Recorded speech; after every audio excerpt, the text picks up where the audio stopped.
The phantom language. Oh yes, that's right. So I just cut down some more languages from out of my list, and I realized that there is this particular language that I just can't get it out of my list. So I call it the phantom language, and this language is Greenlandic. So I've been interested in Greenlandic long before I got interested in Inuktitut. And yes, I found that website to learn Inuktitut for free and I believe that Inuktitut will be a good choice, and it will be before dabbling in Greenlandic. Because yes, that website is pretty good to learn Inuktitut, and they're quite similar. But then at the same time, I can't just drop Greenlandic because it's a language that long time ago it was on my list. I find it interesting. I really don't know exactly why. Maybe because there is, right? Because the language is really interesting. And so I finally got that DVD, and it kind of sucks. Unfortunately, the DVD is bad. Greenlandic for foreigners, at least as far as I'm concerned, in my personal opinion, it was a waste of cash. Anyways, they should have done a course book, a handbook. They just did a very introductory course.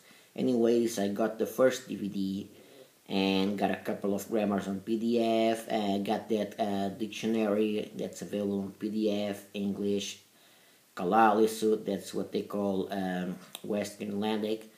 And so yes, I realized that it's just a language that I just can't get it out of my list. I just can't. So why do I call it the phantom language? I call it the phantom language because it will never be a living language for me. I mean, I will never ever be able to speak that language with more than a high beginner's level A2 at its most, because it's a difficult language. It's very hard to learn. And so I realized that I will never be able to learn that language. So as we go learning a language, so I call it the phantom language because it's a language that I decided that now I'm cutting down some more languages from out of my list, but I realized that this language is not gonna come off. It's not gonna come off. It's not gonna go out of my list. But at the same time, I also realized that I will never be able to reach, let's say, a low intermediate level in this language. Yes, we're asking too much if I would say that I would be able to reach a low intermediate level in this language, because I believe I will hardly be able to surpass a high beginner's level in this language. So once again, that's why I call it the phantom language.